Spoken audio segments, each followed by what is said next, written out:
Hi everyone. Today I am joined by Miss Prada Uzodinma, whom I deeply admire and whose work sits at the intersection of law, advocacy, and human rights.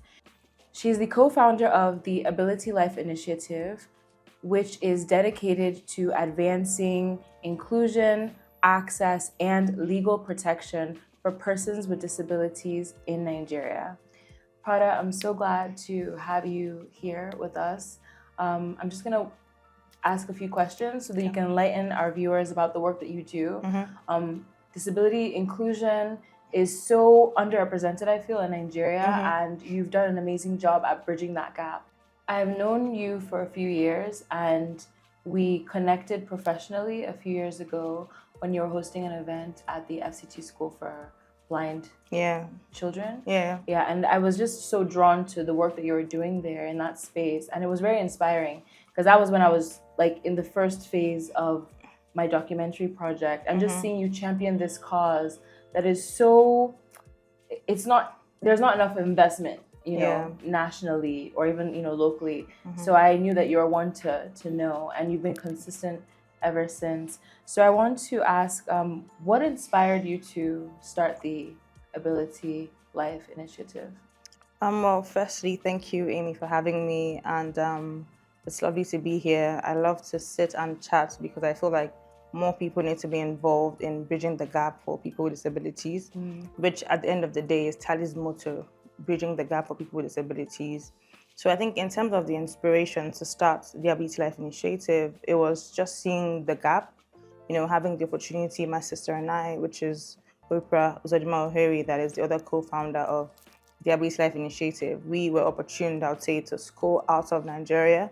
And the thing with schooling out of Nigeria is you immediately see the gap in difference in terms of housing, accessibility, education, how do other countries cater for people with disabilities compared to Nigeria. Absolutely. So I think for us, it was just coming back to bridge those gaps in terms of housing, education, health, preaching for or preaching against the discrimination of people with disabilities and pushing for better access in all fundamental areas of life. So I think that was the biggest inspiration, just bridging that gap.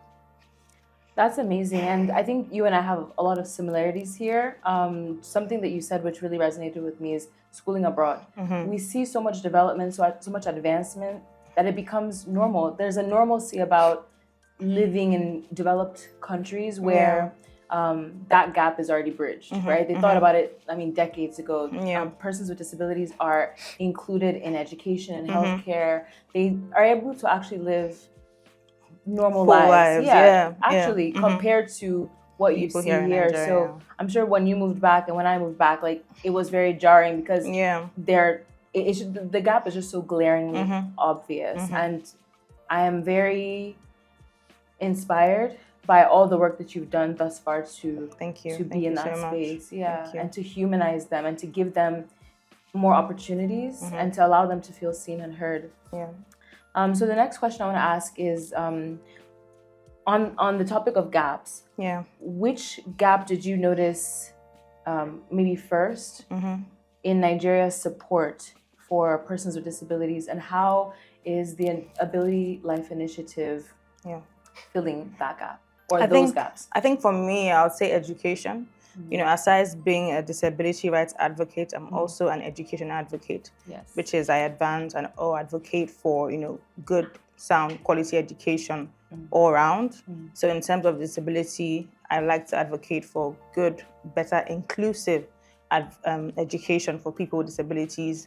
And in terms of how is TALI bridging that gap, I don't know, you might have seen what we refer to as the TALI Tab project, which is a tab that enhances speech and audio for students with cerebral palsy. So what we're trying to do is to advocate for more schools here in Nigeria to take on students with disabilities and then bridging that gap by introducing what we refer to as the TALI Tab project, which is essentially that tab that is infused with an AAC software that allows kids with cerebral palsy to then communicate with teachers, peers, parents, just bridging that gap in terms of education for students that have cerebral palsy. Because what we see here in Nigeria is that students that have I say, an advanced form of disability like cerebral palsy are automatically excluded from schools 100%. because I think it's because of a lack of education. Most parents don't know that those students can actually, or those kids can actually go to school and learn.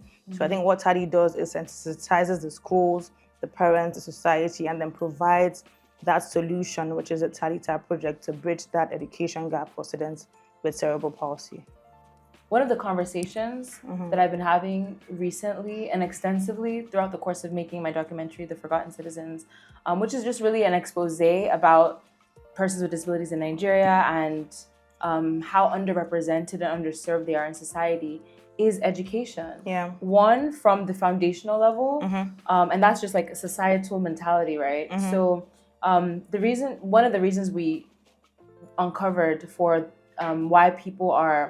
why discrimination is so rampant is because of the lack of education, right, around disability issues. And then secondly, it's just the education for the actual people who have disabilities, right? So if they're not able to have their needs catered for in the educational realm, then they can't fully be incorporated into society. 100%. So I love that that's one of the first gaps that your organization was able to run with. From your experience, what do you believe is the biggest misconception that Nigerians have about persons with disabilities? As funny as it sounds, I think majority of Nigerians only think about disabilities when it concerns people on wheelchairs, right? This is true. I'm happy that you said you met me in Jabi, right? And when you met me, part of the things that we did after that was to go on to government secondary schools and educate people on educational disabilities. Things like dyslexia, dysgraphia. You know, when we talk to the average Nigerian on what it means to be a person with disability, they refer to someone in a wheelchair or someone that's blind. They ignore the whole percentage of people that have educational disabilities, social disabilities. We look at things like ADHD, we look at albinism, we look at dyslexia, dysgraphia. You know, there's so many other forms of disabilities that are ignored here in Nigeria. I was privileged to meet with the representatives of NATO, and what they do there is they get our data that helps to do empowerment schemes that the government runs, such as conditional cash transfer. And one of the things that the DG said was the people that have disabilities were those that were on wheelchairs. So I asked her, what happened to those with leprosy? What happened to those with albinism? What happened to those with ADHD? You know, what happens to those with other forms of intellectual disability? You know, that is a huge misconception. Most people think that those people are condemned, which is very sad, right? Because they are part of the broader picture of people with disabilities. Disability is not just somebody with mobility issues. There's a whole broader range of disabilities, intellectually, physically, you know, socially. People have interaction issues, that is a disability. You know, so I think expanding and sensitizing Nigerians about other forms of disability is very important because the majority of Nigerians believe that mobility access is the only form of disability. You're so right with that because, and again, I think also the language that is used to address persons with disability, like, forgive me, this is not how I would speak on them, but, you know, these are ableist terms that we hear a lot, like crippled, leper, you know, deaf and dumb. Like, it's so... Even disabled person. Even disabled person, yeah, that's forbidden language, right? It's just so incorrect, and it further reinforces discrimination and exclusion because you're just already like casting them aside, like it dehumanizes them, right?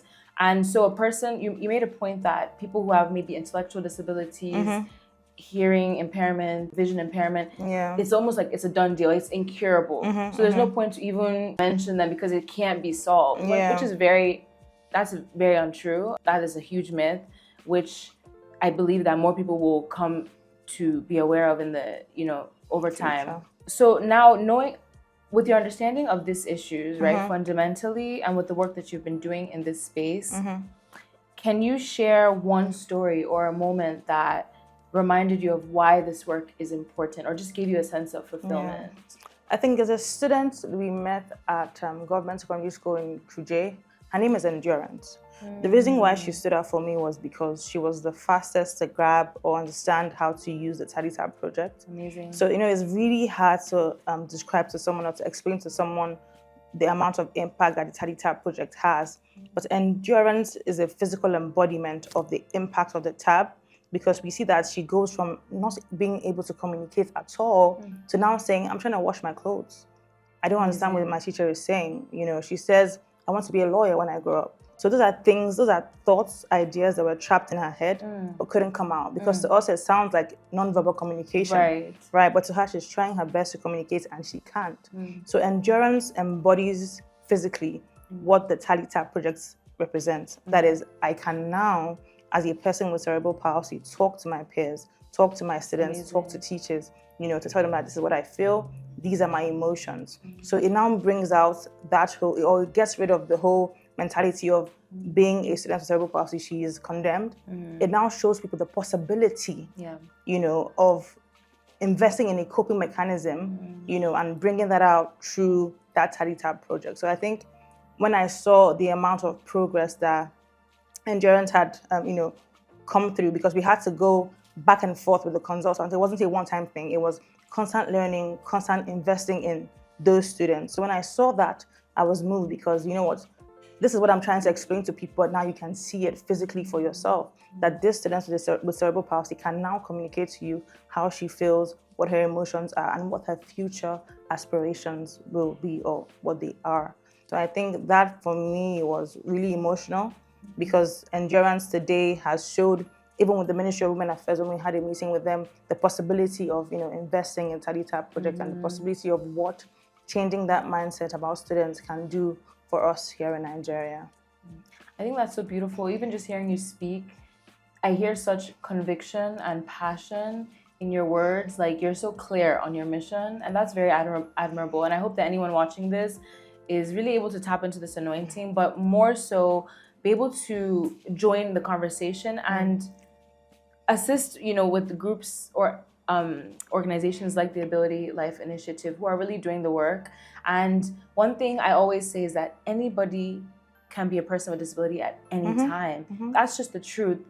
A person with disability it's not like a special case, and people that are born with disabilities, I mean, they're actually quite few in number compared to the people who become. I'll tell you something. One in 4 adults before the age of 30 are likely to become a person with a disability.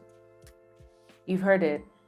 And so when people fail to invest in accessibility, I'm always so dumbfounded, because this isn't an isolated issue. It's something that is universal. It's part of the human experience. And again, it can happen to anybody at any time. And I'm just so amazed by the work that you're doing. Thank because you so much. That awareness is important. And I think people will eventually, or over time, really begin to appreciate the significance of that. So what practical changes do you believe that Nigeria needs moving forward, policy-wise or culturally, to improve accessibility and inclusion? I love the fact that you said policy. That is because I think what differentiates TALI from other disability organizations is the fact that you'd never see us handing wheelchairs or hearing aids in the Christmas party, right? TALI is really big on policy. There's so many policies that we're working towards right now in terms of affecting or bridging the gap for people with disabilities. Amazing. We are currently working on financial inclusion. Think about it. When you open your mobile app, right? Imagine if you're a person that was visually impaired. How do you transfer money? You can. Think about your ATMs. When you go to the banks physically, how do you, a person with cerebral palsy, use the ATM, right? So there is that wide gap in financial inclusion for people with disabilities, right? So we've called together all the major key stakeholders to talk about how can we make finances more inclusive for people with disabilities. We also have another policy that we're working on, which is in terms of education. How many schools can afford or are taking in students with disabilities, and how many of those people with disabilities are not just people on wheelchairs? How many of them are people with cerebral palsy? How many of them are people with ADHD or dyslexia, dysgraphia? Do the teachers understand what it means to have dyslexia and dysgraphia? What coping mechanisms are being prescribed for, those students? So in terms of policy, TALI is really big on investing in long-term sustainable solutions. And we can only do those through policies that outlive even myself and Oprah, the co-founders of the Ability Life Initiative. If I give someone with a disability a POS machine or 20,000 naira in Christmas, how can they, by June the next year, keep on supporting themselves or sustaining their families? So I think even in terms of job opportunities, mandating those ministries to actually live up to what the Disability Act says. How many people with disabilities have you employed outside of those on wheelchairs? How many people with cerebral palsy have you employed? How many visually impaired people have you employed? So policy is really big for us here, and we're heavily, heavily investing in it. That's amazing. And I see the work. Like, you're not just talking the talk, you actually walk the walk. Hence why I knew that a sit down with you was a no-brainer. And again, it's beyond wheelchairs. It's beyond the obvious.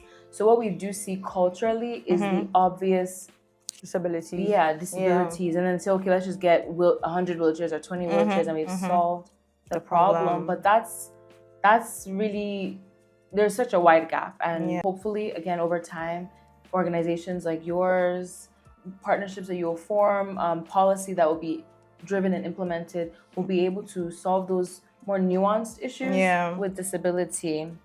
And finally, for anyone watching our documentary, The Forgotten Citizens, I want to ask you, Prada, what is one thing that you hope viewers take away about inclusive storytelling? I think it's what you're doing is very important. I know that it might seem very minimal, but the impact is going to tell 5-10 years from now.